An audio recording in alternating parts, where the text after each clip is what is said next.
we got the draft coming up, right? And we all know these guys' names. This is the guy that college sports is about. If you listen to me, if you read me, you know that my excitement is legit, that I love these kind of stories. And so today when I saw this story that went under the radar, and I felt like it shouldn't, I reached out to San Diego State, and Paul Pitts, who had class tonight, because he's a student athlete. Well, I know he's just a student.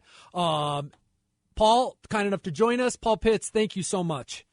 No problem. Thank you for having me. I'm extremely grateful. Well, we're grateful because you do a lot of stuff, man. I don't know how you found time to play football for 4 years at a Division I school, but the reason, ostensibly, that I'm having you on is that you have been named the Arthur Ashe Jr. Male Sports Scholar of the Year. And there's a male and a female recipient nationally. Diverse Magazine honors a student of color who exemplifies the values of Arthur Ashe. And I don't know that we need to get into that. Everyone knows who the great man was. But tell me what this award, in your words, what it is and what it means to you, Paul.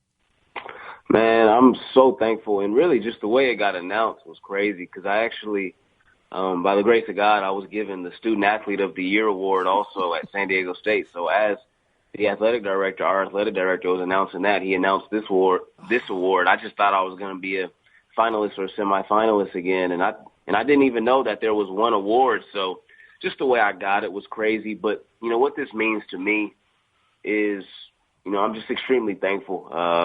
My gratitude is through the roof and my humility is through the roof because I really know that it's only God's grace. But I'm just extremely grateful because growing up, I had a youth pastor that always said to never let your gifts and talents take you where your character can't keep you. And just through a lot of injuries, tearing my ACL and a lot of things, I almost felt like, man, my character is surpassing my gifts and talents. And, you know, I thought that that's the type of stuff that goes under the radar. So I just really seen God's faithfulness with this award.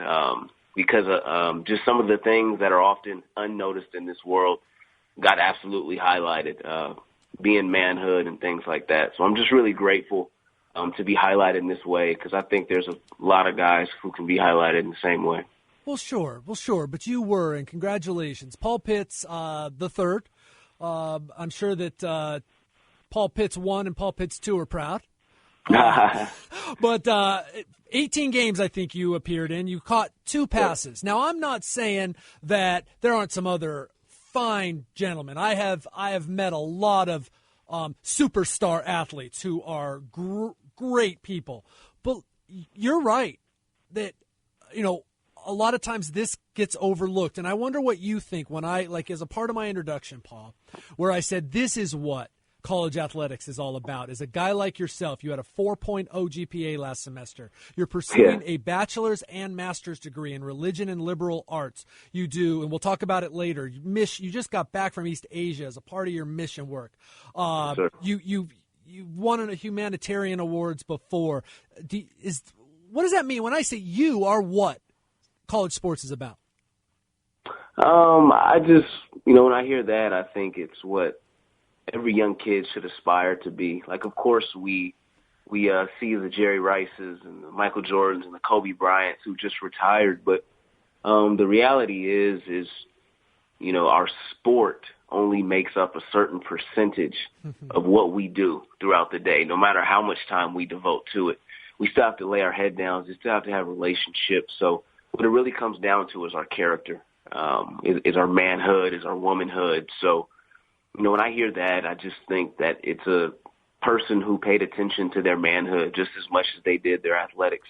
It's a person who chose to develop as a man just as he chose to develop as a football player. And that's really some of the reasons why I chose San Diego State. So just when I hear that, I just think of just God's grace of just giving me the eyes to also pay attention to the man I was becoming, not only the football player that I was developing into over my time.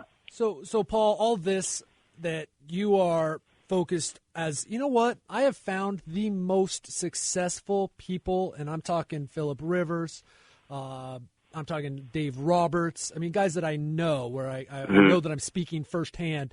their success, they would say, is number one because they're not focused on their success. They're focused on the things you're focused on, Paul. Mm-hmm. But you came to San Diego State out of Rancho Cucamonga, Los Osos High, if I'm not mistaken. Yes, sir. See, even though it was a last-minute thing, I do my research, Paul.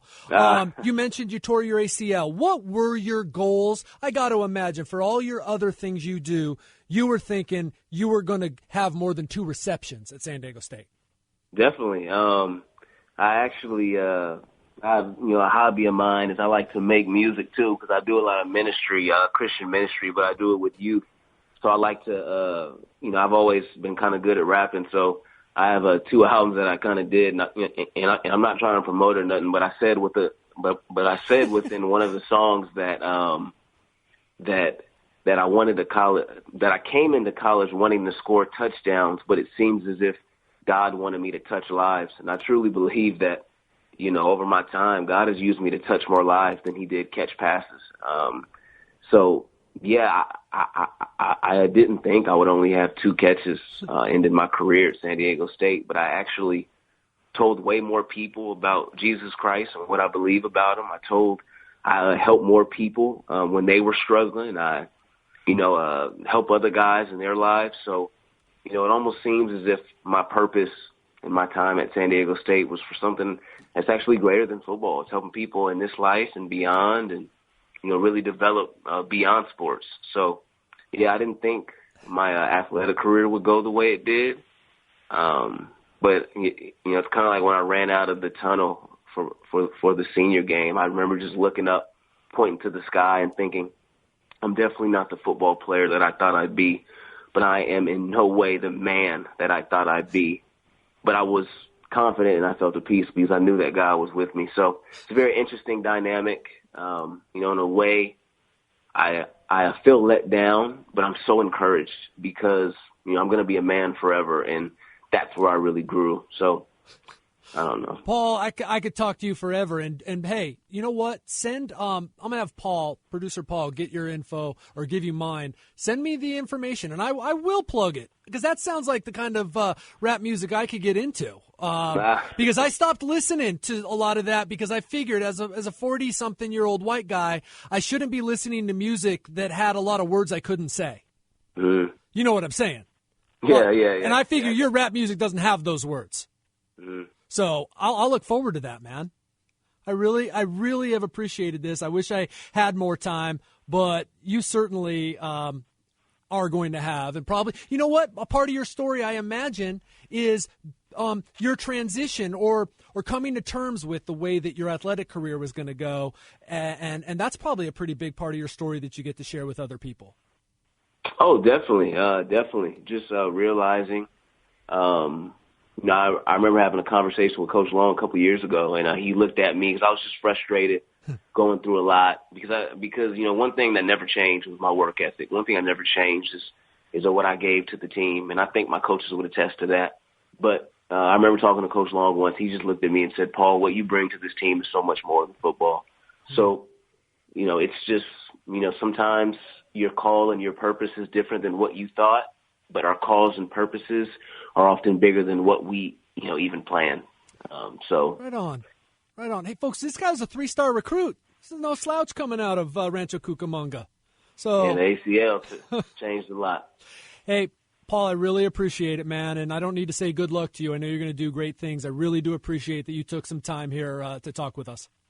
No problem, brother. Thank you for having me. I'm truly grateful. Right on. Take care. Paul Pitts III, former San Diego State receiver, and that really limits the contribution this guy has made and will continue to make in the world. And that's